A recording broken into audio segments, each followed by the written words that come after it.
All right, everybody. Welcome to the Great Object Podcast. I'm your host, Travis, and my guest today is Jacob Engels. He is a proponent of Bovino 2028. Today, we're going to be talking about what's the difference between an invasion and immigration. Jacob, how you doing, brother? Doing great. How about yourself, man? Yeah, I'm doing awesome, man. I'm always fighting technology, so it's like it's constant with me. So I'm like everything always tends to go wrong, even when you think everything's going right. You know what I mean? Absolutely. Well, at least neither of us are. What's our wonderful friend Jesco White? I don't think he'd be doing too well with any of this, but he'd certainly be Right, a great guest. right. Yeah, I'll definitely have to keep him in mind. But yeah, we let's see. Like so today, like I've got this. I kind of want to show like everybody how today's events and the battles we're fighting with immigration tie into major historical battles that they've purposely tried to make us forget, right? You So like let's how about you introduce yourself and then we'll just start going into that here. Go ahead. Absolutely. My name's Jacob Engels. I'm a political operative, provocateur, consultant. I've worked as a journalist independently for many years. I've been in Republican right wing politics for 20 years. Mhm. And recently, I launched the Bovino 2028 movement, and it is a movement that is encouraging the commander Gregory Bovino, to form an exploratory committee for president in 2028, and to hopefully eventually mount a campaign for the Republican presidential nomination. People can find information about that at bovino2028.com. That's awesome, man. Yeah, I was seeing the other day on his post, he was touring Vlad the Impaler's tomb. And I'm just like, that's Giga Chad energy because so many people try to remember him as this just horrible, horrible person. But if you really start going into the history books, you realize that he was actually the hero of the story. You know, you're not going to get like everybody's heard of Bram Stoker's Dracula and all that, right? Yeah. So it's they just don't realize what he was fighting at that time. He was taken as a child soldier Yep. at the age of like 11, I think, him and his brother, and they learned impaling from the Ottomans. This is not something that he came up with, you know, like he brought it back and he used it to save his own people. Like and Right. I think he's a Christian hero, honestly. Like he should be revered, not Well, just and a lot of the things people don't really consider when they think about that, or just take the Hollywood or the commercialized version of it, is, mm, you know, what he did. Yes, it was brutal, mhm. but you cannot fight 1,000% brutality with, sugar plums and cookies. So, Right. in order to defend his people, in order to defend his homeland, he had Hmm. to take some drastic steps. Oh yeah. And that's when we separate the men from the boys. We Hmm. separate the controlled from those who refuse to be controlled. Hmm. And I think that it's a time tested method, and history repeats itself. It just Hmm. waits to see if we will see what we see with our eyes and hear what we hear with our ears. And Hmm. do we speak out, take action, or do we Hmm. just sit down and take it? That's right. Yeah, like I've for the most of my life I've been okay, let them in, but they have to assimilate. But the Yep. issue is now they're not assimilating at all. They want to come here, they want to wave their flags. They like there's a dude in my near my town, he has the Mexican flag flying from the back of his car and I'm like this isn't Mexico. You're rejecting us on our own soil. This Yep. is our nation, not yours, you know. Why not just assimilate when you get here. Fly this flag. It's the flag Yep. that welcomed you, you know. And they don't want to do that. So we are having to start thinking about do we need to kick these people out? And I think we really do to a certain degree Yep. because if they want to come here and they want to change things, that's an enemy. That's not someone who's wanting to Right. become a countryman, you know. It's I don't go over to Germany and move there, or Mhm. to Chile and move there, and decide that the place I'm moving from will now become the place that I've moved to. It's Mhm. just like when you go over to a friend's house or a coworker's house, maybe for a barbecue, or when you were younger, maybe for sleepover Mhm. or something. And there are rules. We don't wear Mhm. shoes in this house. There's a swear jar, lights out Mhm. by 11, up by 7. And Mhm. imagine just going into a situation like that and Mhm. saying, no, no, I'm going to do it my way. I'm going to Mhm. do it how I want. You'll listen Mhm. to me. Your home has now become my home. It's Mhm. something that a kindergartner can Mm. understand. Yeah. So, what we look at here is, when I was in college, first year of college, I only made it about, a little bit because, those who can't do teach, and especially with things like business and economics and stuff, I was studying, economics teachers Mhm. who never worked in the economic field, or small business teachers who never opened a brick and mortar. But back Mhm. to the point, we had a public speaking class, and we had to adopt an argumentative, kind of persuasive essay that we turned into, Mhm. a speech to the class. Mhm. And my partner was one of my good time friends, Harry, and Harry's family had spent almost 13 years saving up to immigrate from China. Okay. Mhm. And came to America.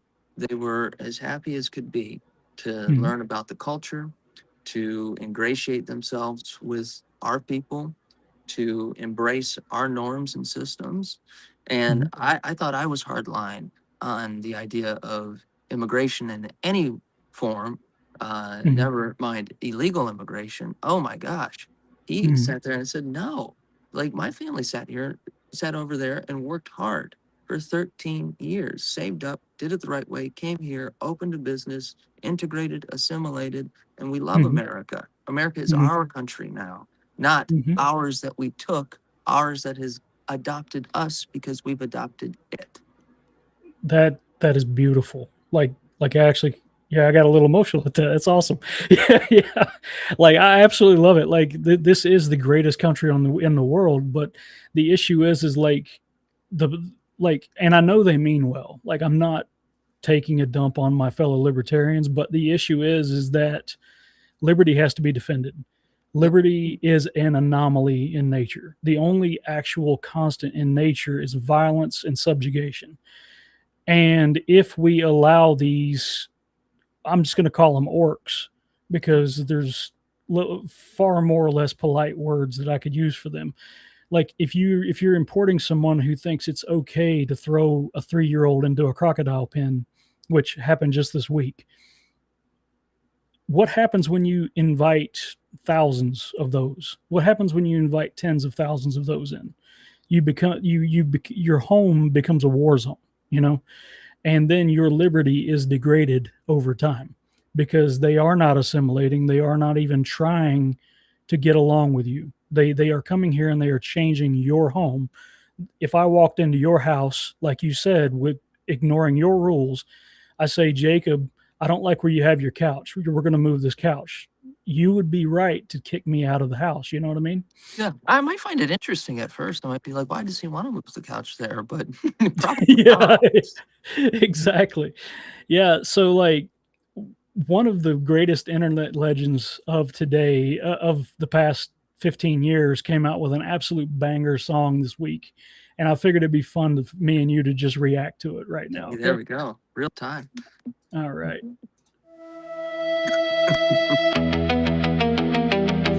English, do you speak it?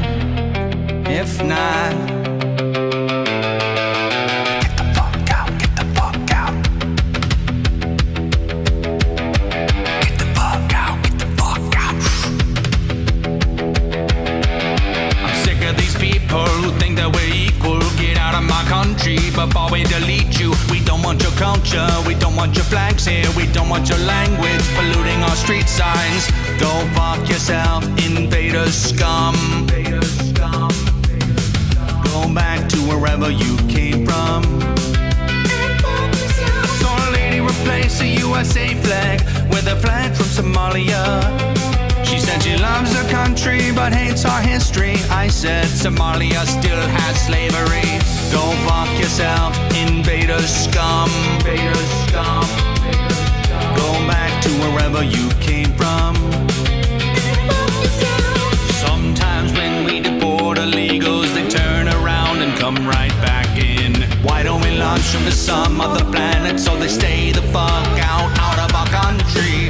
Go fuck yourself, invader scum. Invader scum. Go back to wherever you came from. The usual suspects, the same damn story. Another new mugshot, this guy's got 40. Dead to rights, but the poly market says 80% he walks free again. I made that up. I made that up. Get the fuck out, out, out, out. Get the fuck out of my country. Invader scum. Fuck out of my country. Get the fuck out. Invader scum.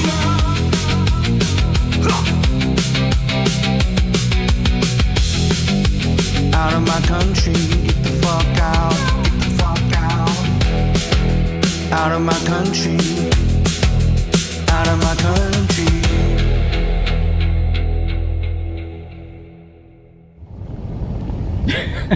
That's brilliant. Who was that? That is Toby Turner, also known as Tobuscus. He's the dude that created the Minecraft "I Can Swing My Sword" song all those years ago. Oh my gosh, that's him. That's and hilarious. the chicken nugget in a biscuit song. So it yeah, just he proves talent comes in various different ways. The man Right. upstairs decides when your ticket gets punched and sends you down something just absolutely brilliant. I yeah. mean, look, Yeah, look. he's been schizo posting all week, and I'm here for it because like Well, sometimes you got to get the schizo out, and exactly that's healthier than the psychotropic drugs and chemicals that they want you right. to have. You can't have shrooms, you can't have marijuana, you can't have ayahuasca, you can't have things that all natural that Yeah. God gave us. But the good point about that is that's the vibe of America right now, and it's not just two Mhm. white boys on a stream talking about it. Mhm. It's people who fundamentally are fed up. It's people who came to this country as immigrants. Look, Mhm. I'm a German Irish mutt. Okay, Mhm. half of my family came over and were subjugated and treated horribly Mhm. during Civil War time. Hey, you get off the boat, all right, potato eater. Here's a gun. Go fight for Lady Liberty, Mhm. Uncle Sam, and we're treated like dog shit. Mhm. So we have a history in America of Mhm. groups and cultures and ethnicities that somehow were able to figure it out and Mhm. assimilate, but yet the Wakandans Mhm. are not able to do so. And so the one thing too, no matter what group, these Mhm. groups that come in here and have bastardized Europe writ large, in one instance, their culture is so great, they're superior, we was kangs and shit and all this other nonsense. Mhm. But then on the other hand, you become generational welfare sucks on society and can't Mhm. advance yourself or advance your people that you brought here. So which one is it? You can't have Right. both at once.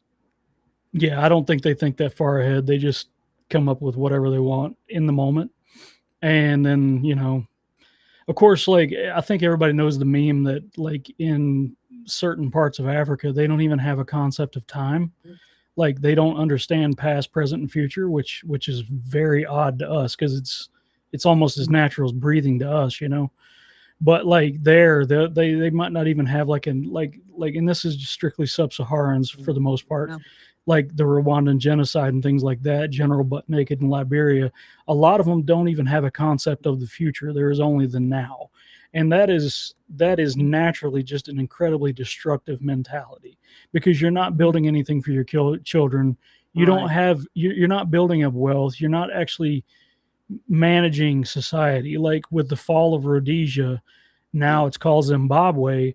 Rhodesia was a paradise in the middle of a desert, and now it's For barely everyone, by inhabited. the way. Yeah, For yeah, everyone. for everyone, So even th- black people. there's also a point to this where, you know, leaders lead and should be allowed to lead, right? Hmm. So let's take an example. Who's probably the most well-known, lauded, awarded, and prominent neurosurgeon of our era? That would be Ben Carson. Hmm. Okay. And he's black. So Hmm. it does not have anything to do with race and culture when people put Hmm. themselves towards a goal. Hmm. Men and women need a mission. Hmm. And I think we're finding out that there are some people that come here that don't want to accept the mission. They don't want Hmm. to have a mission. They Hmm. want to just import their shithole and make Hmm. America their new shithole. Hmm. While we're smiling, while Hmm. money is being stolen out of our pockets. And to be clear, there are people all over the country that are American citizens, were born here, have been here, their families, some since the Hmm. country was founded, who abuse the Hmm. welfare system, who abuse the government benefits, who abuse the communities with drugs and crime. That's not the Hmm. debate here. The debate Hmm. is what percentage versus this percentage are doing that. And Hmm. my standpoint is I want to deal with both groups. Hmm. But what do you do when you have a problem? Like, let's take, for example, a ship that is getting ready to drop off some crusaders in Aachen. Okay. If they have a hole that is this big and they need to get to shore and plug another hole that's this big, which one are they going to pay attention to first? Which one is more important and more detrimental to Hmm. completing your mission? The Hmm. big one. Hmm. That's true. Yeah, it's like, and one of the things that really bothers me is like I almost consider the legal immigration at this current moment worse than the illegal immigration, because we have like, and I'm specifically talking about Virginia here because like I'm from Virginia, and like you've probably seen me schizo posting a little bit online talking about like some of these invaders in our state house in Richmond. Half of them aren't even from Virginia. Of that, there's 10 or 12 that aren't even from the United States. And that 10 or 12 is enough to swing any vote that comes through the House, right?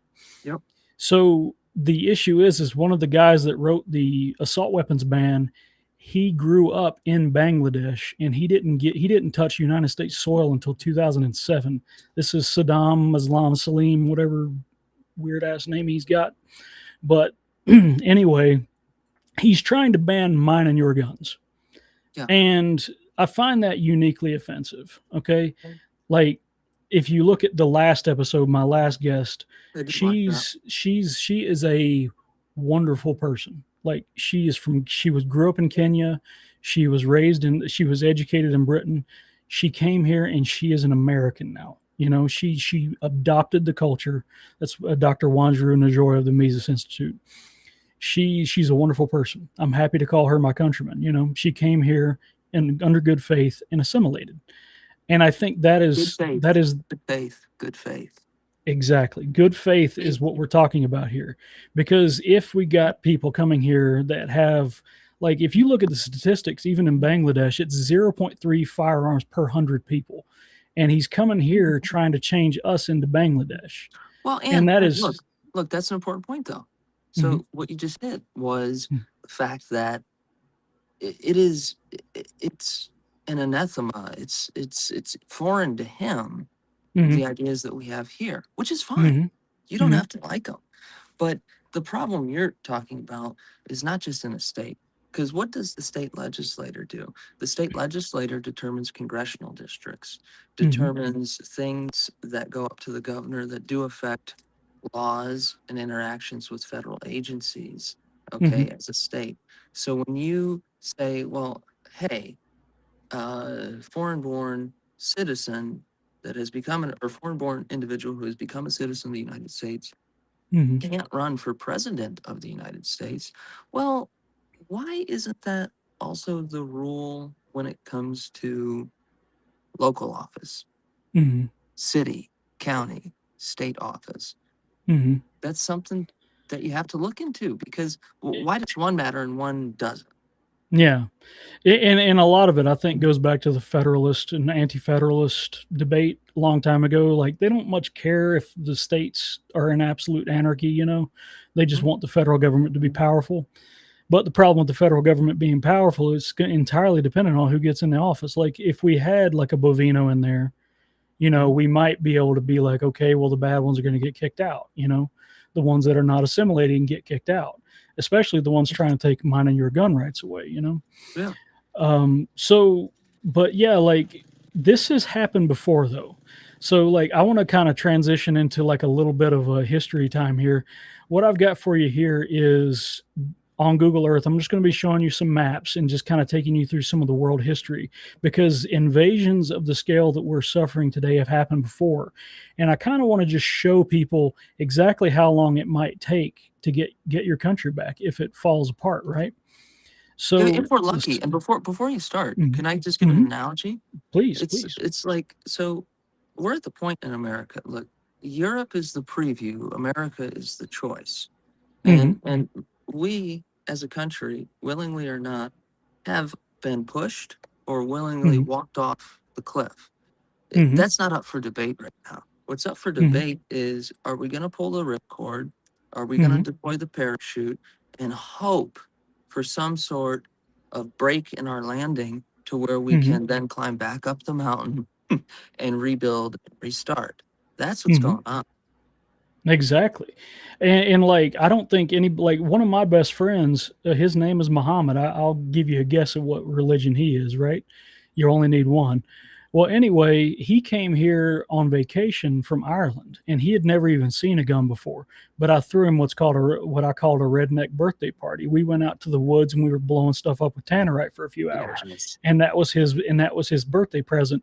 And he's like, "Oh, there was fire there!" Like, I call him a Muslim leprechaun, right? Well, anyway, like, he's a great guy. He came here under good faith. Good faith is what we're discussing.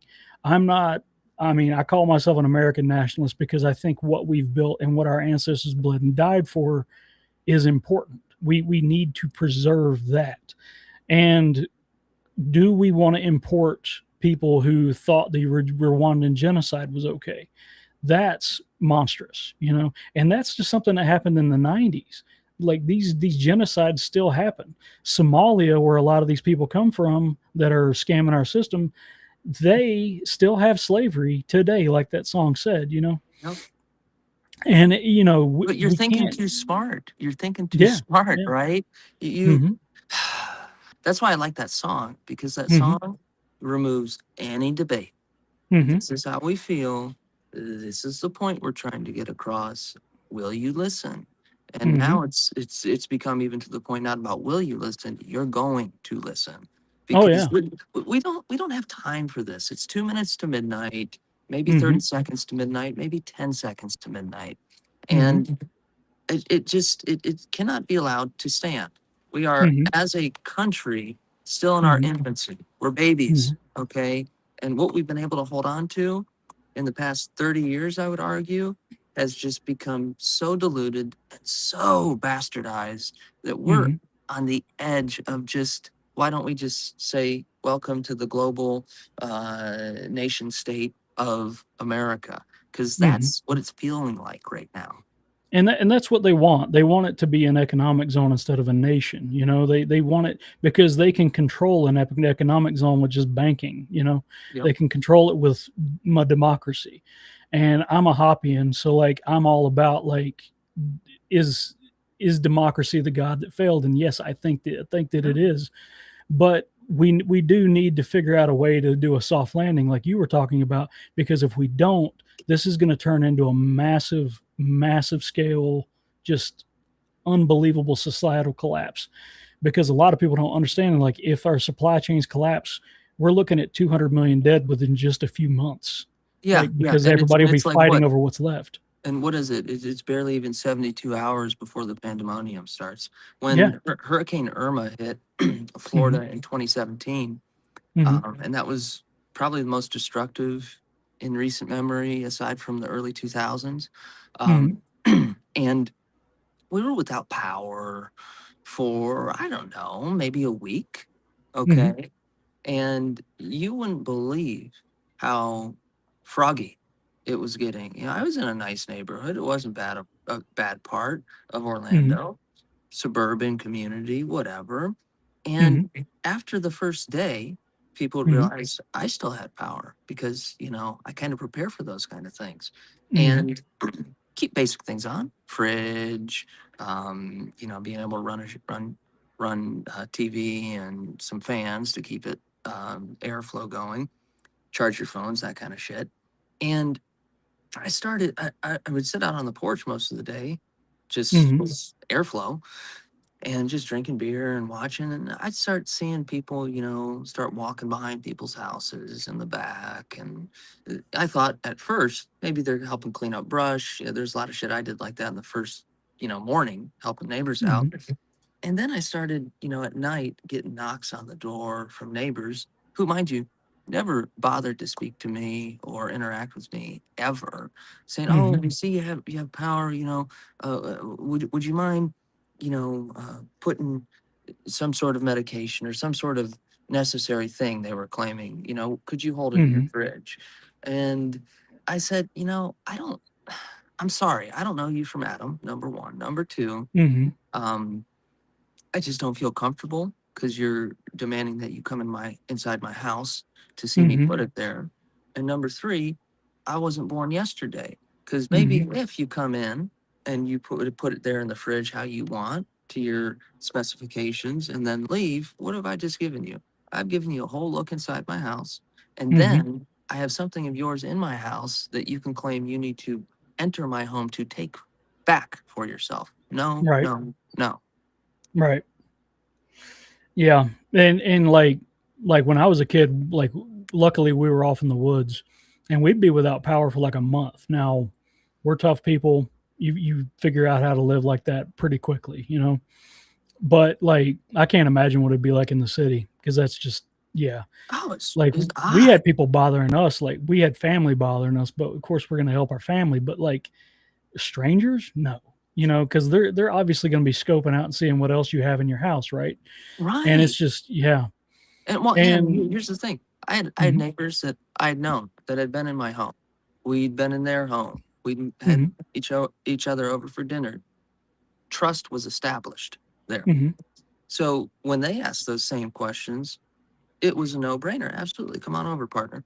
mhm, Um, but the audacity among even people who were born here in this country and have no need for assimilation mhm, was so odd in that sense. I mean, within the first 12 hours, about 2 miles away, people were breaking into pharmacies in a good high income suburban area, mind you. mhm, And I could hear that going for days on end. You mhm, had McDonald's were getting broken into. I mean, all over the fact that people lost power mhm, and then looked in their fridge and realized, shit, don't have anything in the pantry. I don't have a little outdoor garden. I didn't have any, you know, freeze dry food or anything to sustain mhm, me and my family. And then you start getting into the Lord of the Flies kind of Walking Dead scenario.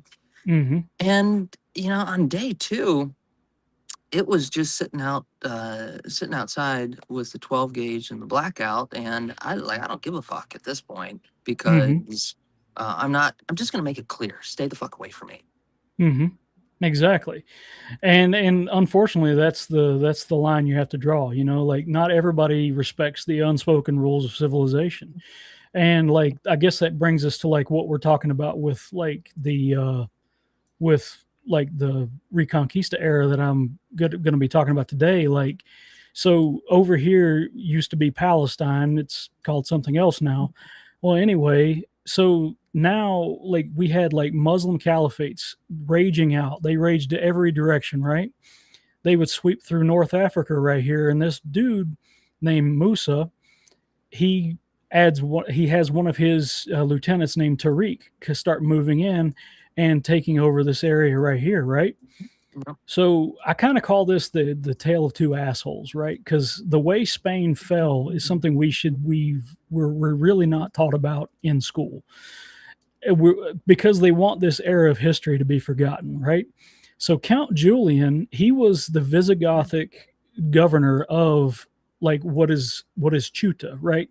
And if you zoom in here, let's pull this up. Yeah, hang on. Yeah, I want you to see just how far you are when you zoom in from. You can see Spain from North Africa, you know.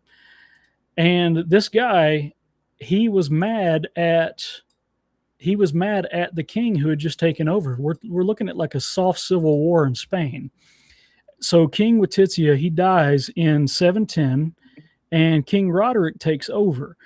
And it's kind of a soft civil war. It hasn't really broken out right now, but one of his main competition was a dude named Oppas. That is our second asshole for the story. But Count Julian, he's approached by Tariq, which is this Muslim invader, right? And he's leading this horde of invaders.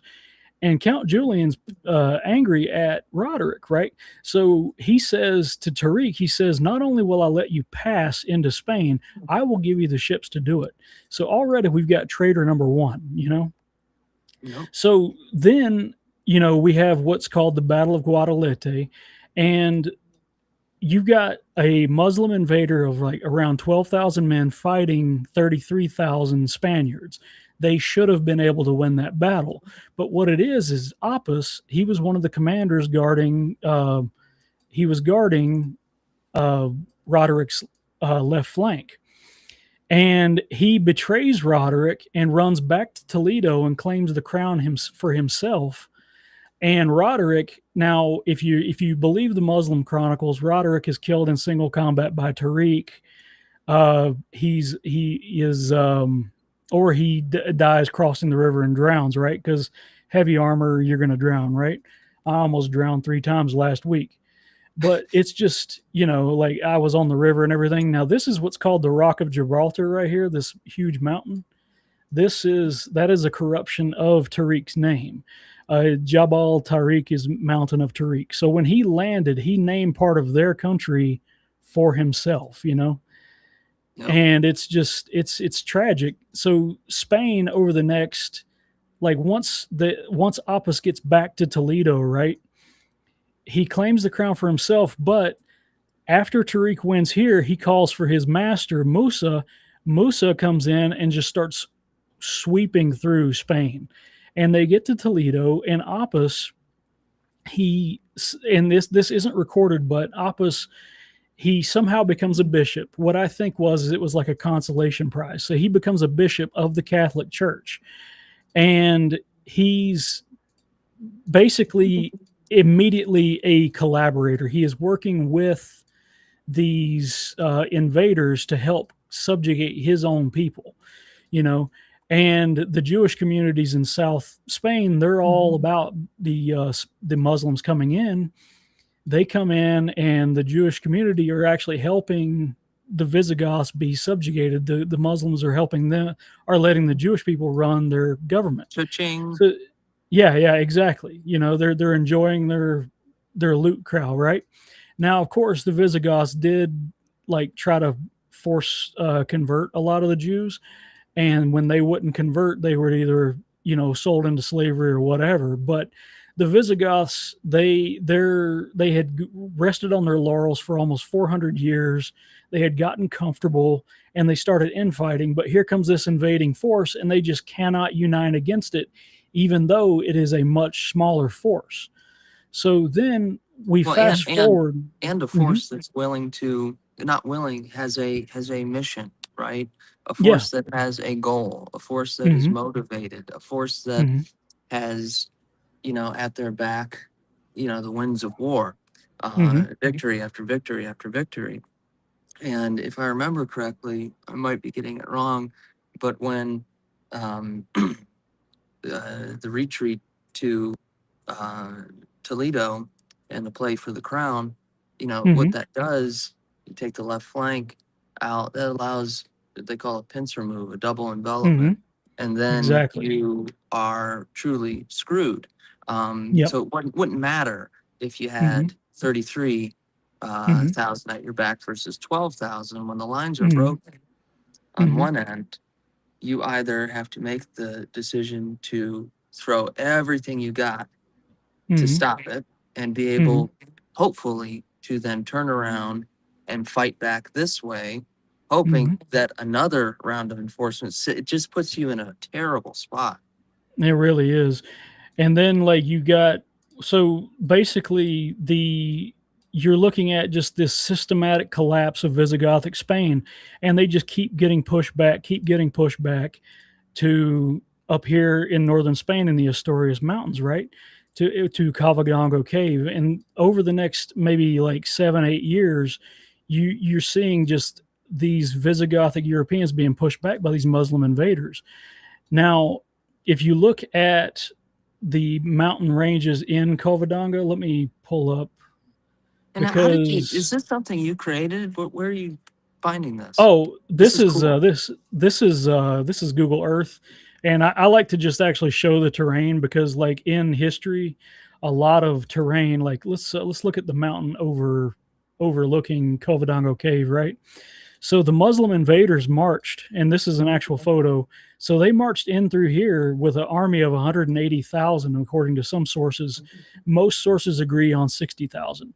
But at this point, the Spanish, well, what would become the Spanish, they were so like brutalized. They were systematically killed. They were pushed back and pushed back and pushed back that all they had was this tiny little cave that you can see from this mountain, right?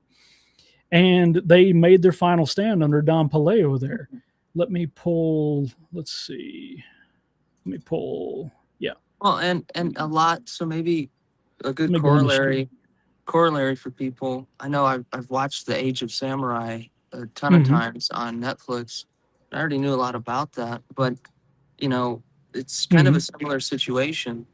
What you're describing here is, Mm-hmm. you know, there had been all of this relative peace in some respects. People had been sitting on their laurels in Spain, and Mm-hmm. it got to the point of so much opulence, so much, uh, you know, just sitting pretty and not thinking that anything would ever happen, that Mm-hmm. when war breaks out, people are more concerned about personal survival for their houses or for their clan or for their retainers, their groups of people. So there wasn't that homogenous, like sticking together Mm-hmm. Spaniards versus the invasion force. It was every man for himself. And I Mm-hmm. think we see that in the Sengoku period in Japan. You see that Mm-hmm. what you're describing here now, and we see it in America currently. You know, everything is falling to shit, going to shit, Yeah. and you got just little pockets and groups of political ideologies who are saying, nope, nope, nope, nope, nope. I'm going to get mine here. I'm going to get mine here. I'm going to get the. We're fragmented. Okay. Mm-hmm. We're an army. We're a people, but we are isolated. We Mm-hmm. are, our resources are growing thin. Mm-hmm. And that's a perfect time. And it's not been like this happened overnight. This Mm-hmm. is what we call a slow burn. This Mm-hmm. has been happening by design for a long time. And people might love Ronald Reagan and say, Mm-hmm. oh, the Gipper.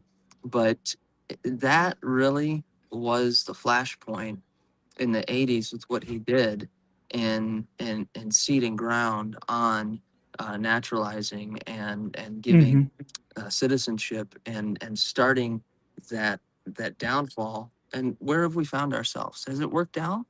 No, not at all. So yeah, like I mean, you're looking at like right here with Covadonga Cave. Now this is what it looks like today. Back then it was like a forested area, obviously. So you got 300 men, right? They're holed up in this cave, and Don Paleo, their king, that they're rallying behind. He's standing up there in the cave, and Apis, again, asshole number two, he's coming up at the head of this massive f off army, and he's saying, okay, hey, you can't win this. You can't win this fight. You are not. There's only 300 of you. Even Muslim sources back then, and these will be on the screen in the edited version. The Muslim sources say, "What can 30 wild donkeys do to us?" Well, I want to tell you that they won this battle. So Don Paleo, he pulls out an M60 and a bunch of grenades. He's got a zip line. He's coming out of the cave holding the zip line like an 80s action hero. And the recoil of the gun is just spinning him around in all directions. He's just slaying thousands of Muslims at once. I'm just kidding. But anyway, they actually are like able to defeat these invaders, right? Yep. So the Umayyad archers, right? They are shooting at this cave, and you see how it's got like a domed shape to it. As they are up there fighting against these 300 men, the shape of the cave is deflecting the arrows back into their own men, you know. Oh. And this is called the Cave of Our Lady. That's what Covadonga means. And I kid you not, this is actually what happened. If we go back to, and then as they are trapped in this, hang on, let me pull up my, where did my bookmarks go here? Let's take it out of Street View here. But yeah, so like they ended up, let me do the overview here of the mountain again real quick. Take it off of Street View. So as the army standing down here in this, you have Don Paleo's men hidden in the mountains. They're rolling rocks, big rocks down and like crushing thousands of these people, right? But they had no gunpowder. So what comes next is a true miracle from God. Okay, this is, and this goes back to what Don Paleo said to Appas when he was telling them, hey, you can't win this. Just come down and surrender. You'll be treated fairly. Even though Don Paleo knows that Appas has just completely executed every other noble in the entire country. So Don Paleo looks down to Appas and he says, does the Holy Scriptures not tell us that those with faith the size of a mustard seed can move mountains? And he's like, we will not surrender. And they don't. They fight. And the army is getting just absolutely wrecked by rolling rocks and everything. And then they eventually start to retreat out of panic because they're completely closed in on all this side. So just imagine 60,000 people down here just getting absolutely wrecked by they're crushing their own soldiers and everything. So if we zoom out, if we go over here a little bit, over in here is where I suspect the rock slide happened, and this could not have been caused by Don Paleo because he didn't have any gunpowder. Causing an actual mountain in a landslide is a big deal, right? Yeah. So these Muslims are retreating through this valley, and I think this is about where, so like some sources say 63,000 men were crushed in a landslide, and he couldn't have, Don Paleo and his few men could not have caused that.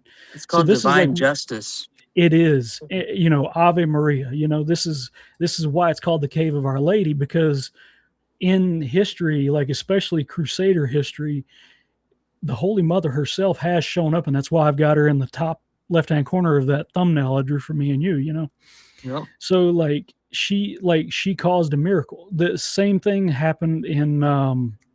The same thing sort of happened in when Constantinople was under siege in the first time. Like they take the Holy Mother's cloak and they walk it around all the walls of Constantinople. And that night, this unbelievably powerful storm blows through and destroys the entire Ottoman fleet for the defenders. And they don't try again for another 600 years. That's how devastating that loss was, you know? Well, and look, you know, your intro gives a good way to talk about that. You know, it's something in our bones. It's something in our DNA, our genetics, our very being, that good or bad, there is something that carries with us from hundreds years past, thousands years past, where exactly. Just like a salmon knows to swim upstream, just like the bear knows you go to this place to catch the jumping salmon. That's not something that you just wake up with and you go to school and you learn about. There's something that's inherent about that inside people, inside all the creatures that God gave us. It's literally inside plants and plant life. Okay, exactly. The knowing how, you know, how do you think? Do you think there's just, you know, vines just existed out of nowhere? No, you have certain plant life that learns after time to crawl up, and they're trying to get more source of sunlight or access to water for photosynthesis. it's just really not a hard concept. I don't know why Hmm. it needs to be explained to people so much. Yeah, yeah, you're right. And I mean, survival is the bottom of every single thing. Now, if we fast forward from the absolute in Covadonga Cave, it is one of the greatest military battles in human history. Like, I'm not even calling it in Spanish history. I'm calling it in human history, because if the Christians would have lost then, Christianity in Europe would have probably been completely wiped out, because there would have been nobody else to contest them. Let me reset to north here because I keep getting confused. But anyway, so like another major battle, and we'll talk about this in another episode, was the Battle of Tours in Poitiers, and Yep. that was with Charles Martel. That's the grandfather of Charlemagne. Like, after they got their butts kicked down here in Covadonga Cave, they ruled everything except for this tiny little piece right here. So the Muslims didn't bother them for around 12 good almost 12 years after that. So if they're not willing with those huge armies to come back for another 12 years, we know that something miraculous, something truly devastating happened there, because they like to zerg, they breed like rabbits. If you look in the Quran, the prophet is telling them to marry only fertile wives, even if they're ugly. It actually says that. And they purposely try to have 20 kids in a family, right?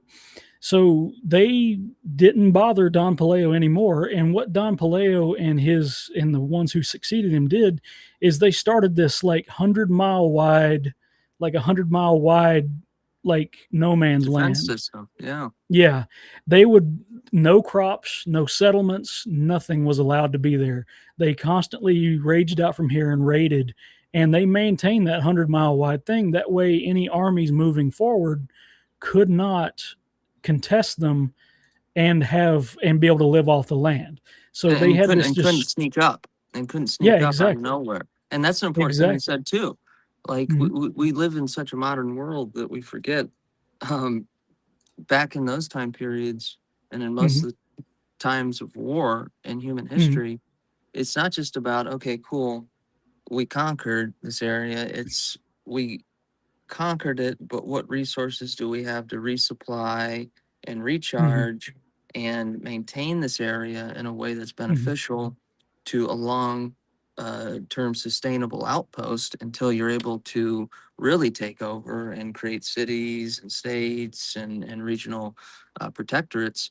So, yeah, that's a pretty good move, because what that does, or what it did, was create that no man's land, right? So if right. you're even having 200,000 men, okay, great. We can break through the lines of somewhere, uh, in that 100-mile radius. But once we've, okay, now we got to go all the way back here to go get Mhm, resupplied, and we got to wait for it to then come back.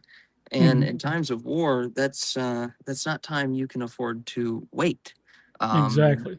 because like you said, 300 men are all of a sudden repelling a force of at minimum 60,000, at maximum 180,000. Mhm, So uh, these things can be done. I mean, people probably more currently would think about the Battle of Thermopylae, mhm, which didn't end in such great circumstances for the Spartans, mhm, but it proved that you can win against an overwhelming force, but you got to get creative. And mhm, most importantly, you got to have help from upstairs, because exactly.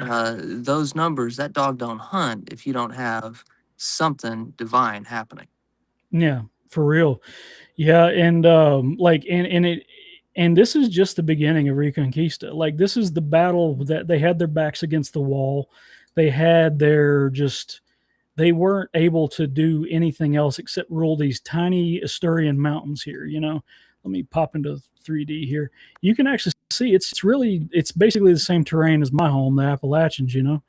Yep. And they started a kingdom there, and over and like there would be major battles, right? But one of the biggest ones is the Battle of Clavio, right, in 811. And Now he was, and King Ramiro, he was fighting this big Muslim army that came up here to attack them here, right? And this is about 50. This is almost 100 years after the Battle of Covadonga, right? So he has a vision from Saint James himself. Saint James, the apostle of Christ, right? And Saint James is promising aid in the battle. He's hopelessly outnumbered again because they've had 100 years to breed. So that's, and they try to have like 20 something kids per family, right? Well, anyway, Saint James, he's called the Matamoros, and that means Muslim killer or Moors killer. And legends say that Saint James himself, as an apparition, manifested on the battlefield personally and led a host, killing thousands of Muslims over and over and over again. And it was a completely one-sided victory. And Saint James himself came, and that's where he was carrying a white banner with a red cross on it. That's where the cross of St. James comes from. That a lot of in the Crusader lore. And that's why Crusaders are often depicted with a white garb with a red cross on it, because that's the cross of St. James. You are invoking Santiago Matamoros, the Muslim killer. Oh. So anyway, over the next 700 years, they're just slowly pushing the Muslims back over and over and over again. And it is, and this story starts in an era that you have not heard of, because they guarantee that you haven't heard of it. And it ends in an era that everybody on earth has heard of, and that's Christopher Columbus, believe it or not. Yeah, So and it's good you say that, though, because Mhm. I've always been a student of history and Mhm. really consumed a lot of that before college and even in middle school. And when you sent over kind of the kind of briefing for today's show, I had a pretty good understanding, but first off, that understanding didn't come from school. That came from being inquisitive. And that's why this idea of asking questions about anything is so important to reinforce in America right now. And one of the greatest examples, and not great in a good way, more so maybe incredible, but incredible in a bad way, is the idea that you cannot question the grieving process of, let's say, Erica Kirk, or you cannot question what happened to Charlie Kirk. You cannot share your opinions on what your eyes have seen and what your ears have heard. And that fundamentally is anti-intellectualism. And for those in the back who say, oh, well, the Catholic Church and Christianity is anti-intellectualism. No, when No, you they're see not. when you see the idea of colleges that we have right now, institutions of learning, that came quite clearly from monasteries and the monks and the Benedictine friars. And, you would send your children, if you had no hope, you couldn't afford, or there was no positive outlook on life. In those early times, before we had actual colleges and institutions, it was, you're going to go become a priest. You're going to go become a man of faith, because they're the ones who possess the knowledge. They're the ones who knew about math, who knew about early forms of science. So I think we should put that to bed right away, because that's not talked about. And the last thing I'll say on this before we move on is, when you talk about the idea of St. James manifesting and appearing as an apparition, we have lost the idea, and it's not taught, about Catholic mysticism. Okay, this isn't magic with a K. This isn't Ouija board nonsense. This is the idea of divine intervention, divine justice, divine providence, which Same stuff that happened in manifests. the Bible, like under Yep. Gideon.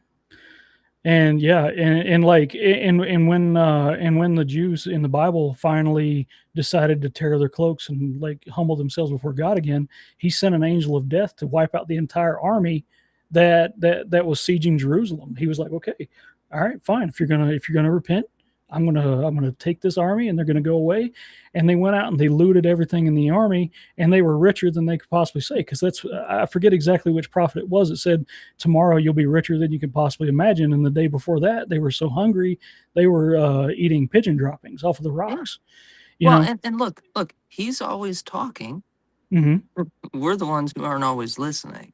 So Exactly. you need to be a sponge of information, and even Hmm. information you don't like that you disagree Hmm. with, because Exactly. that informs you on how to attack the problem when you face it Hmm. from your enemy. Hmm. I think it was Voltaire that said the mark of an educated mind is to be able to entertain a subject without accepting it.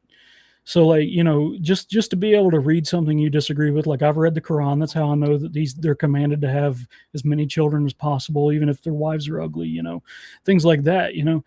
And it's just, like, everybody should read it. At least go read Surah 9. Like, Yep. please go read Surah 9 because it's psychotic. But anyway, let's pop back over to Google Earth. Like everybody's heard of the era of Christopher Columbus, King Ferdinand the Second, and Isabella the First. Isabella was of Castile, and sorry, I'm stuttering. Ferdinand was of Aragon, right? So they come together and they are slowly pushing the Muslims back and back and back into finally Grenada. And Grenada in 1492, in January 1492, Grenada finally falls. And King Ferdinand, he's like, there's no longer any benefit for you living with us. A long time ago, you conquered our country, and we're just now taking it back. So you're invited to get out, or we're going to have to make you get out. Now, You can't go, or you don't have to go home, but you can't stay here. exactly. Exactly.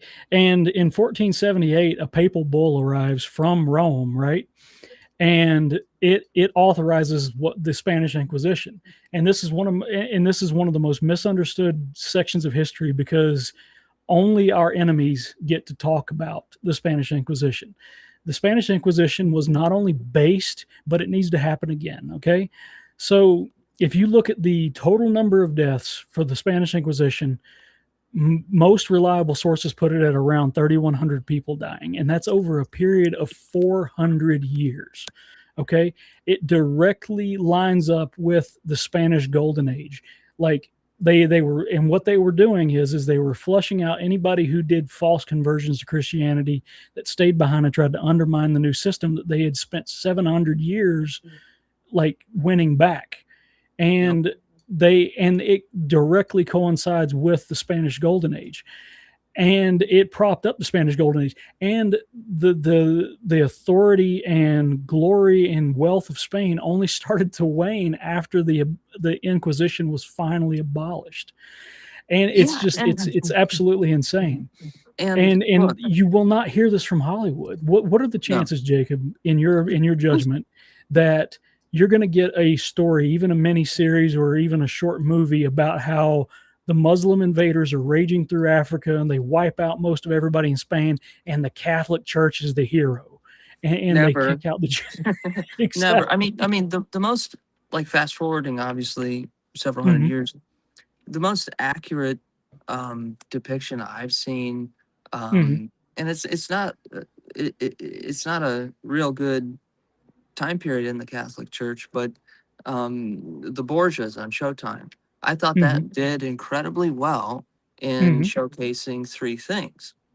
It Hmm. showcased the out and out corruption that Hmm. had infiltrated the church, Hmm. and the way the Catholic Church was back then. But it Hmm. showed also that the duality of man. Hmm. Rodrigo Borgia, who became Pope Alexander Sextus, he was an incredibly corrupt, incredibly sinful, immoral character. Hmm.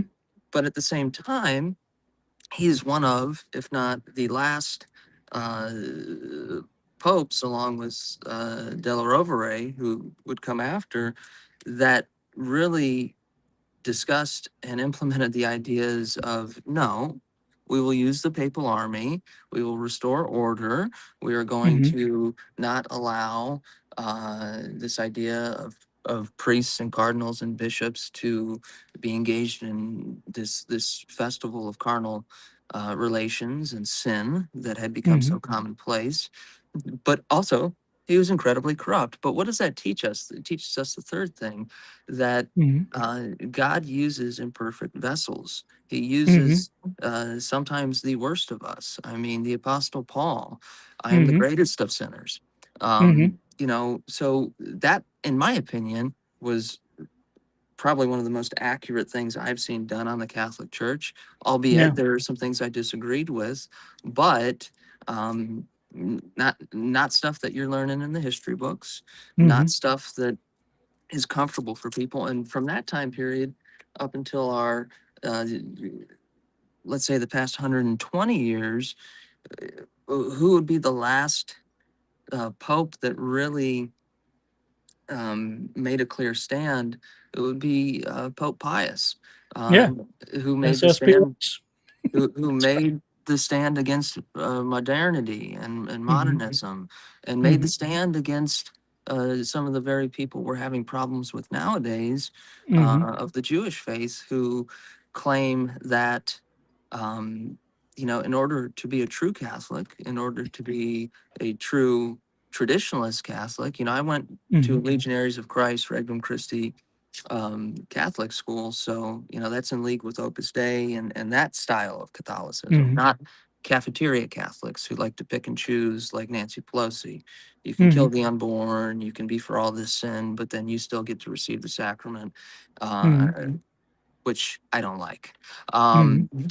But it's something that I think we should go back to. Maybe we could do a whole episode about that. That would be fun in the That would be future to talk like about it, bias. because a lot of that comes like a lot of the corruption you see today comes from Vatican II. Like Yes. so, people who weren't even Christians, they got to sit down and just tell Christians, "Oh, you can't believe that. You can't do that." And I'm like, bullshit. Yeah. So, Well, and they push people like Mel Gibson hmm into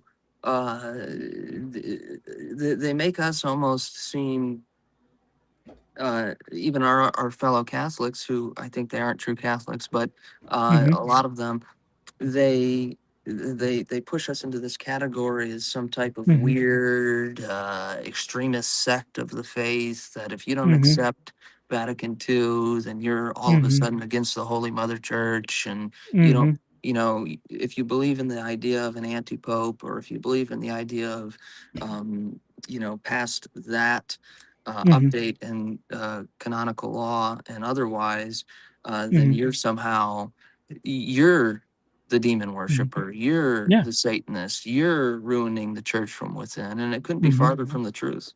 And to circle it back to Vlad the Impaler, the only reason that they came up, and this was Muslim propaganda spread by the Germans later. Oh, he drank blood. No, he took the Holy Sacrament, the blood of Christ. Okay, that they say, oh, he was a cannibal. He drank human blood.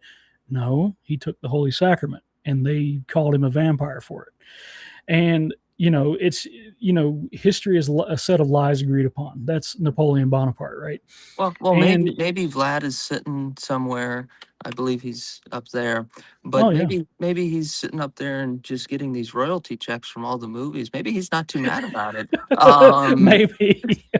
you know, but look, it I know I sent you a few things hmm before we went on the show, hmm and I think if briefly we could talk about some of Oh, those, go for it. because Yeah, it absolutely. it deals with the cultural shift we've seen, and hmm depending on your viewpoint, hmm politics is either downstream from culture or vice versa.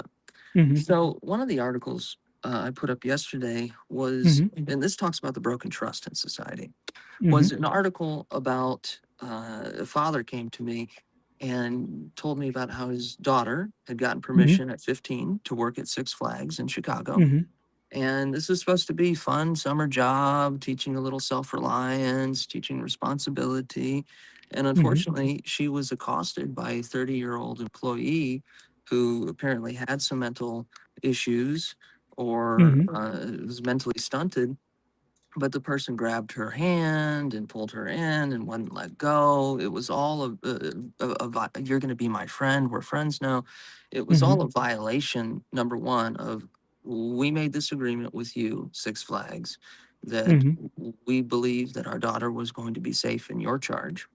Mm-hmm. And, you know, she's junior ROTC, obviously honor roll student. So this wasn't an issue of her not Mm-hmm. necessarily being able to protect herself. But again, the disparity in age, the Mm-hmm. disparity in physicality, and the disparity from a male female perspective Mm-hmm. going on there, that's a huge violation. So what Mm-hmm. did Six Flags do? Six Flags let her fill out a report, but never Mm-hmm. informed the parents. The child, the young Right. child, had to eventually, in in what she felt was something shameful that was her fault, had Mm-hmm. to tell her parents. And then her Mm-hmm. parents are like, what the heck's going on here? And Mm-hmm. have to go and do the proper channels, file a police report, ask Mm-hmm. Six Flags what happened here? What's the breakdown? Why wasn't a manager informed? Why wasn't a report filed internally? Why weren't we Mm-hmm. informed as the guardians of this child, our daughter, Mm-hmm. that we trusted you with? Mm-hmm. And well, there was no report. And then, well, here's the body camera. Well, here's this, and it's all heavily redacted. Or, well, we don't know what's. And see, that's that breakdown of trust in society. Point one. Mm-hmm. And then point two, let's look into our politics. And this is all on jacobengels.substack.com. That's Mm-hmm. JACOBENGELS.substack.com. I'll put Um, that up on the screen for the edited version. you have an issue in Florida politics where Mm-hmm. we have a widely watched campaign for governor for the GOP nomination where the state party has decided we're not going to have a debate because if you don't have $10 million and you don't reach a certain percentage in the polls, then the citizens are disqualified from hearing from potential candidates that are going to represent their state. And Mm-hmm. that has been done by State Chairman Evan Power, who, by Mm-hmm. the way, has misused and abused party funds. He's launched a congressional campaign not too long ago. But before Mm-hmm. that, he made sure to spend $100,000 of Republican Party of Florida funds to send out birthday cards with his name on it to his very district that he's running for Congress in. So then we see the political corruption. Mm-hmm. And to make matters worse, not Mm-hmm. only will there be no debate for governor, Mm-hmm. there's going to be a debate for a couple of the congressional races. And who do they put as a moderator on that debate panel? They put a man by the name of Peter Sorsch, who runs FloridaPolitics.com, a man who has a long history of extortion, of check Mm-hmm. kiting, is a registered Democrat. And when he was 29 years old, he was having carnal relations with his boss's 15, 16-year-old teenage high school daughter. So Oof. that man is going to be invited in by Chairman Evan Power, who is now running for Congress. He's trying to hold on to the power he has in the party. But what does this all demonstrate? This demonstrates a me, a Mm-hmm. protected class, and us versus them. And I'll go one more. I've got two more we're going to go. The Mm-hmm. next one is RNC Chairman Mm-hmm. Joe Gruters. Now, I've known Joe since, God, 14 years. I was the chairman of the Teenage Republicans way back in 2009. Mm-hmm. And the fact that his wife has been selected and anointed to be the GOP nominee and endorsed by Trump, of course, in Florida's Of Congressional course. District 16, Mm-hmm. father, it's my time to be queen. Um, Mm-hmm. That is just abhorrent. But why does Chairman Gruters do that? He's faced a rash of election losses, a rash of misappropriation of funds in the party. It's not going to go well at midterms. So this is Mm-hmm. his golden parachute. Get the wife Mm-hmm. elected or use the wife's candidacy to hold over and wield over donors and anybody. If you criticize her, you're criticizing me, which means you're criticizing Trump. So Mm-hmm. to create that protection. But Chairman Gruters was credibly accused of groping a male staffer several years ago. And I'm currently at the point of my investigation where I've found two other male staffers that he is a state senator as recently as, a couple of years ago. One, Mm, I'm working to confirm a third one, which would be a fourth total, something mhm, that might have happened at the RNC in mhm, Milwaukee. So this just demonstrates the corruption and the grift doesn't stop in misuse of funds. Once you've mhm, opened the door to the devil, it's going to corrupt every other part of your life. mhm, And the next one will go on is the fact that you have an individual, Mr. Scott Pressler. Okay. He runs early vote action. A lot of people view him as this warrior for voter registration, this warrior who's wielding his power and taking out people left and right in the US Senate and Congress who don't support the president's message or support mhm, the MAGA cause. Well, he claims he's not paid. He claims this is all a volunteer effort. mhm, And there was a whole kerfuffle about a year and a half ago where he needed an SUV to travel the seven seas or do whatever to fight for the president. And he didn't have the money because his car broke or a tire fell off or whatever. mhm. And he raises $110,000 online from small dollar donors. And Wow. instead of getting something economical, getting something to where you can give that money back, he decides to get the Yukon Denali XL diesel version all macked out. And in my investigation, along with Brandon Straka of the Walkaway movement, who Mhm, came to me several months ago, and I've known Scott since he was a volunteer working for me through Act for America with Brigitte Gabriel when we were dealing with the Stop Sharia, anti-Sharia law protests in 2017. mhm, Brandon Straka and a gentleman by the name of Sword Truth on X mhm, have put together this website, realscottpressler.com. I thought it mhm, was bad with just the SUV. Oh my goodness, there's been $10 million raised into early vote action. mhm, $1.9 million goes to Information Strategies in Vermont, a shell company. $410,000 comes in from RIF LLC to the PAC, and on the mhm, same day, it's boomeranged back out. Lara mhm, Trump has given Mr. Pressler an all black American Express card that he gorges himself on. So, this whole myth and story that he's promoted to the boomer generation, that they mhm, have eaten up because they see him on Fox News and everything else, is that he's just scraping by, eating ramen noodle, and it's a wonder he's got a hitchhike all across the country. It's a mhm, fugazi, it's a fugazi, it's a whoozy, it's a whatsy. It's not real, people. We have a whole mhm, bunch of third-rate, failed theater kids from high school who are mhm, running the American political system now, and we're just told to eat the shit and think it's a brownie or get pissed on and told it's rain. Enough mhm. is enough.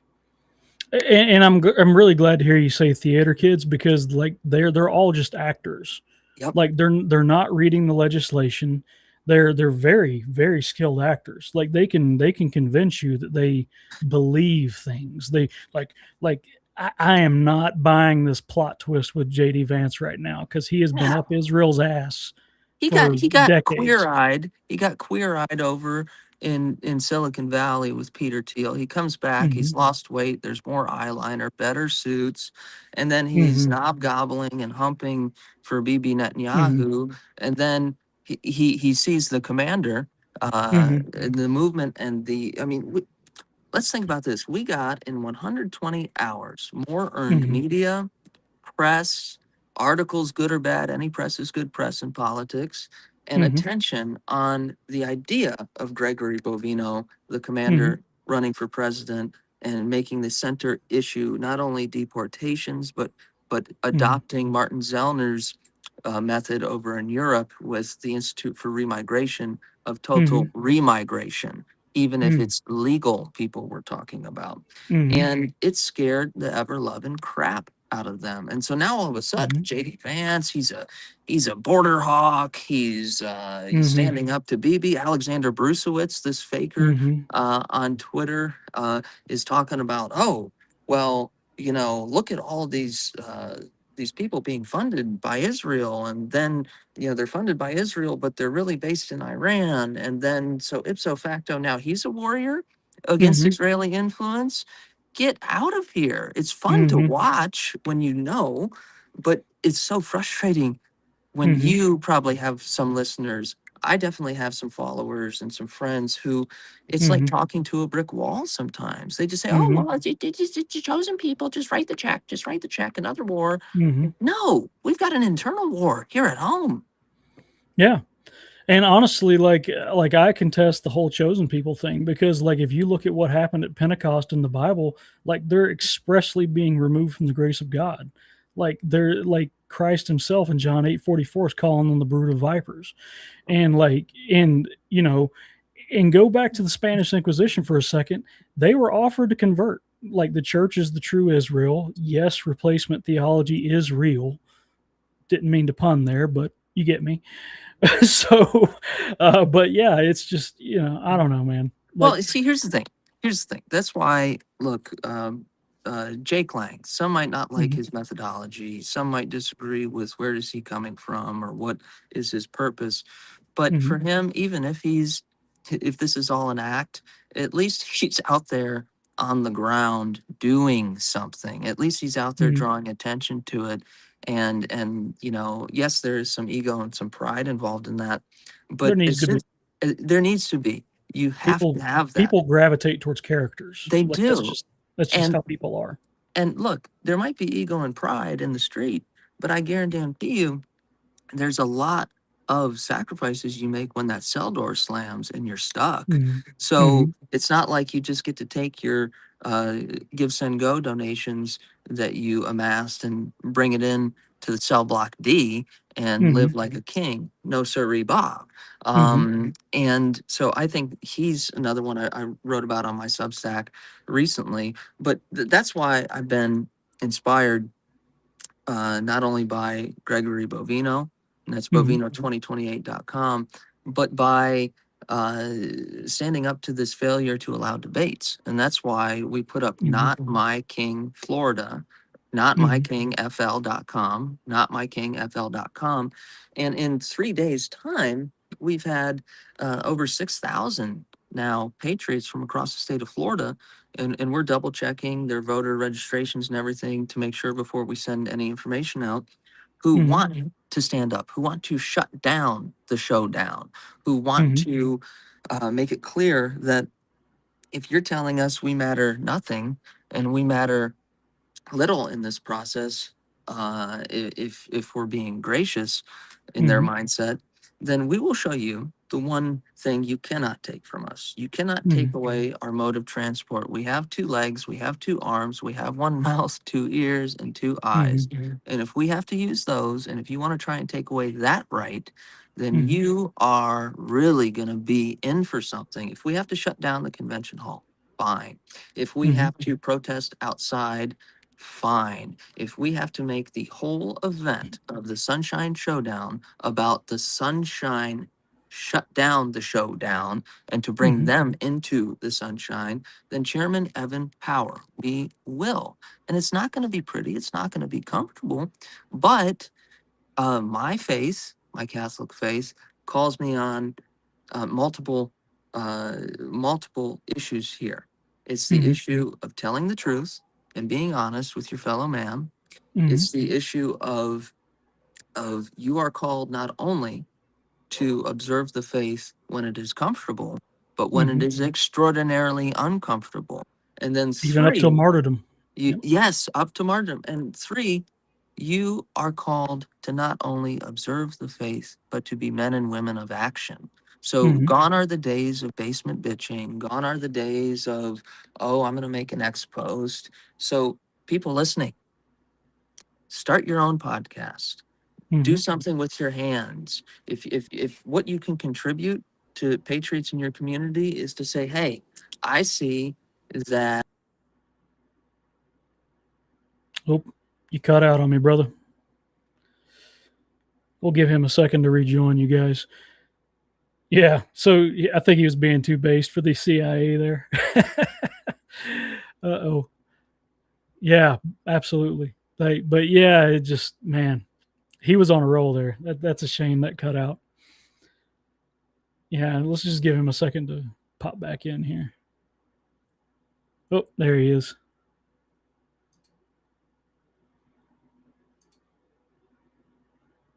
No, still camera dark. Yeah. There But we it's go. a, There we go. oh, Start. we hear you again. All Okay, right. there you go. I I apologize. was joking. I'm I think the CIA was like, no, got to shut him up right now. well, I'm actually getting a barrage of phone calls, so maybe we're doing something right. Right. But you're called to act. Do something. If um your act of courage is making sure that patriots have something good to eat after they come back from a protest, then do that. Mm-hmm. If you can work with your hands and say, hey guys, there's a 4th of July parade, let's build a big float, let's get attention on an issue that is important to us, and you're a Mm-hmm. woodworker, then do that. If your Mm-hmm. ability to contribute is to contribute money, then do that.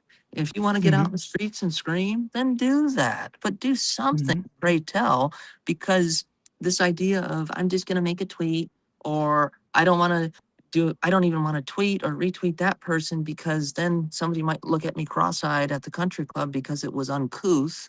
Well, Mm-hmm. what's uncouth and uncomfortable is when your communities are being ravaged and raped by a foreign horde. That's uncomfortable, I would reckon, far more than a little slant eye Yeah. look and the uncomfortability that you face. See, when you hear people talk like that and say, I'd really Mm-hmm. love to, but what they've Mm-hmm. done is they put their personal vanity and their personal ego and their pride above the very clear mission we've been given from upstairs. So Mm-hmm. it's take Admiral Nimitz' method, a great admiral in the United States Navy. He Mm-hmm. developed the KISS method. Keep it simple, stupid. Mm-hmm. Keep it simple, stupid. The Bible is very simple. The Word of God is very simple.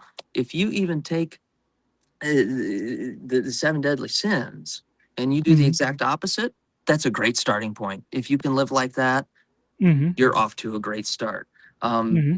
But people just don't do it anymore. And this age of influencers and this age of social media, Mm-hmm. you're in like the 0.01% of people who use it in a good way. Because Mm-hmm. we've had like a 3-part experience here. We're Mm-hmm. talking politics, we're talking culture, but then you're taking people to school and you're giving Mm-hmm. them visuals. Here's a Mm-hmm. map. Here you go, idiot. Look here. Let me give you, you know, and I'm an idiot sometimes on things too. I'll call myself an idiot. But Mm-hmm. that was the funnest part so far for me, is, when I'm sitting there and it's kind of like when somebody makes dinner for Mm-hmm. everyone and the plates hit the table and it's absolute Mm-hmm. silence. Damn, it's good. Oh yeah. So the fact that I was zipping my lid for a good portion of that, it's Yeah. engaging. So I really like Mm-hmm. this idea. I appreciate that, man. But yeah, like it just stuns me because like the history you're taught in school is like white people bad. We did a whole lot of horrible things. America bad. We conquered the Indians. No, they conquered Oy each other, and vey, we were oy just vey. colonizing. Well, yeah, and it's just absolute nonsense, you know. And like you don't hear about the monstrous crap that other religions have done, you know. Like No, I mean, it's all about societal and cultural shame for one group, hmm an absolute advancement, hmm and putting on pedestal other groups. Look, hmm I'm done with the debate about, oh, we can be all things to all people. Clearly we no, can't. We've tried no, it. And so now, like the song you played, what's hmm that? Is it vulgar? Sure. Is it a little rude? bit, hmm Sure. Is it direct? Absolutely. But hmm the time for pleasantries is over. We've tried to hmm baby you idiots into um, enlightenment. And hmm now you will be led into enlightenment through submission, because I'm hmm not going to submit and cede this country. Neither are you. Neither are hmm hundreds of millions of Americans. The only thing we have left to figure out is what little bug do we have to get in their ear in terms of interest? How do we engage people? Which is why what you do in your own hmm way hits certain people. What I do in my way hits certain people. But until everybody's firing on all cylinders and doing everything they can through a million different attack points to break the spell of globalism and this idea of diluting our culture and our people, then it's all out for naught. But even still, I'm going to keep going. You're going to keep going because it doesn't sit well with me if I go and get hit by a car tomorrow or I fall ill suddenly and I've got to go make my case to the man upstairs. When I'm asked the question, what did you do? I don't want to have the answer be, well, I liked a tweet and I joined a Facebook group. Mm-mm. That's a surefire way to get the button pressed, and you're going to be going down into the deepest, darkest pits of hell. And if you familiar, anybody listening or watching is an art buff, Bosch's Garden of Earthly Delights, that little bird-headed character that eats you, shits you out, then eats you again perpetually for all time ad infinitum. That's going to be your life if you don't wake the hell up. And emphasis on the hell up. But yeah, it's, history is just so sanitized. They don't want us to remember our glory. They don't want us to remember the good that was done. They want us to be comfortable, sit down, shut up, consume. They want consumerism because they can get power from that. They want Turn more in, democracy. tune in, drop out. Timothy Leary. Yeah, turn in, tune exactly. in, drop out. Exactly. And they want democracy everywhere because then they can easily manipulate that and you won't get any like actual change in the world. You're just going to get more JD Vance and his stern talking points. And the second and the third Tuesday in November, he's going to be right back to his old ways. He's touched the wall. He's taken APAC money. He's not going to change one bit. They know through Hollywood and through entertainment and culture that, people say politics moves so fast now because of Trump. Sure, he's part of it. But politics has become Hollywood on steroids, but Hollywood was the pre-programming. Hollywood was the proof that a 30-second ad could manipulate an entire populace, or a 2-hour movie could reshuffle somebody's brain to watch something that they know is untrue, but then adopt that premise as truth. So I'll give you a last example because I know we're running tight on time. And one thing I like to do after this example is we're going to do favorite movie, favorite band, favorite book, and because people don't do that shit anymore. So one good absolutely is there's a candidate running for Congress in Florida's 6th congressional district by the name of Ryan Elijah. Now, I grew up seeing this guy on TV, and I think he's on Fox 35 in Orlando for 14 years. He never made a strong stand. He never said, I'm not going to read that script. He's a corporate skin suit for the mainstream corporate media that is the globalist. Yeah.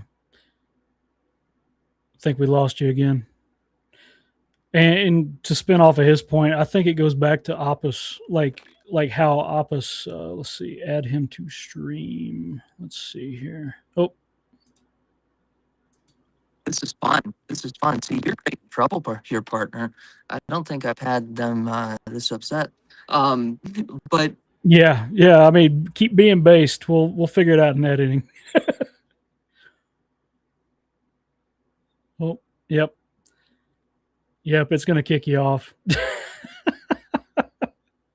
Might have to do this again on recording and then post it. But yeah, let's just pull you out. But yeah, thanks everybody for watching the Great Object Podcast. We are running tight on time. We didn't get to the homework today. So what I'm going to do is just go ahead and thank my subscribers. You guys are awesome. You guys pay for all of this, and thank you for that. I'm not out of pocket for any of it. Bridget Morgan, 3 stand for truth. That's Kate. Hanover Barca, Hanover Boxer, not Hannibal Barca. Okay, you should take that as a compliment. Hannibal Barca is the greatest, probably the second greatest guy that ever lived. But anyway, Sage Wise Guy, Healer Protector, that's Nick. What's up, Nick? Federal Farmer, Daughter of America, Lauren Mann, Desert Ranger, ApTac USA, Snickers, Patriot Day, America Only, Skinny Kenny, Hrodgar Skittle and Shield, and London Boy. Thank you guys so much for watching. if indeed you still are. I'm sorry, the CIA has a problem with my guest today. He's got a 4K camera, you can tell. But so let's just come up with some homework off the top of our heads real quick. Physical task: go get your wife pregnant. Mental task: read The Count of Monte Cristo. That's a damn good book. Social task: I want you to go check on your elderly neighbors and make sure they're not lonely. Like, sit down for a conversation and like talk, because loneliness is an epidemic. Okay. I want you to go and actually want to sit down and talk with these, especially your elderly like neighbors. Okay. They're often very lonely and they could use some conversation. Okay. We all do. We all can. Okay. So until next time, the great object is that every man be armed. Thank you so much for watching. Especially thank you all my subscribers. And you guys take it easy. We'll get the edited version up here for you shortly. And we'll have sources. We'll have pictures, all that on the screen. I hope you enjoyed it. Let me know if you didn't enjoy it. All comments are welcome. Y'all have a great day. The great object is that every man be armed.